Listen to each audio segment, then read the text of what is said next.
Hey there, cats and kitties. I am the Blues Man, Johnny Blues, and with this video I'll be discussing the epic sequel novel to the film Star Trek IV, The Voyage Home, Probe, as written by Margaret Wander Bonanno.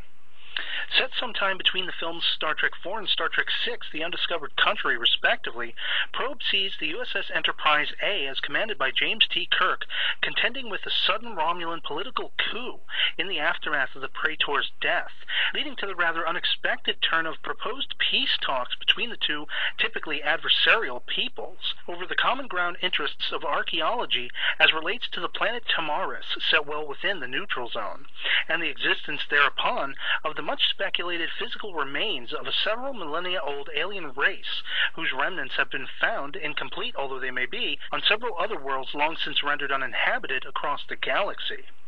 Unfolding alongside which is the ever-present mystery of the alien probe, much as the title suggests, as first encountered in the film The Voyage Home, which came to Earth seemingly seeking to communicate with ocean life that had, for several centuries, been rendered extinct by human hands, those being specifically humpback whales.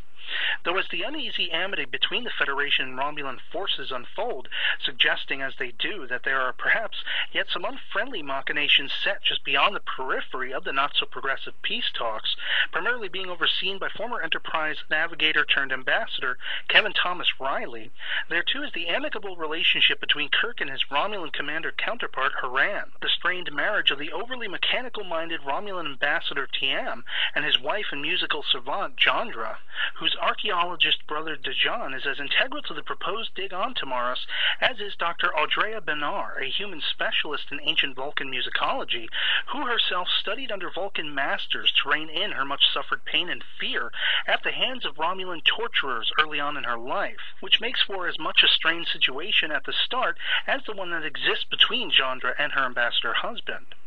The intrigue and tension only continue to build as the Romulan ambassador stonewalls and repeatedly issues denials of having any knowledge of the alien probe itself, as it retreats along the same course as it approached the Earth back along the Romulan border, until its sudden turnabout back in the direction of the Earth, the probe being, quite captivatingly so, its own cognizance and conscience, having existed for countless millennia itself,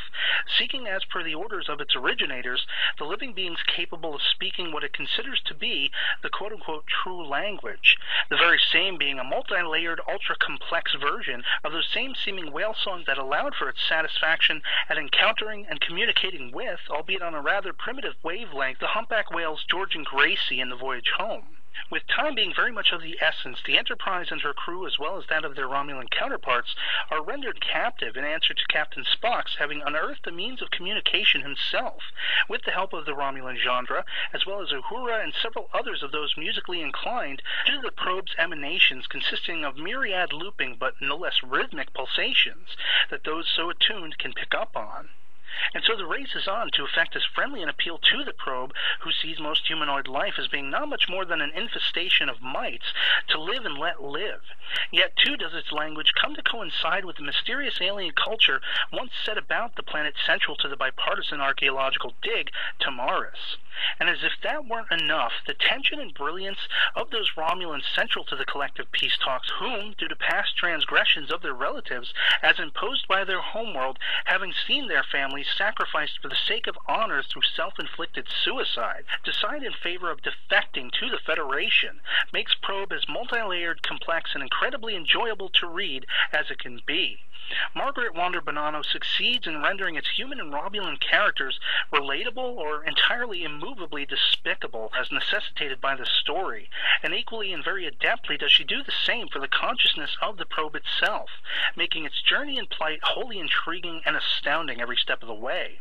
By the final page, the only gripe one could have with this novel is that sadly it was not the subject of the fifth installment in the Star Trek filmography,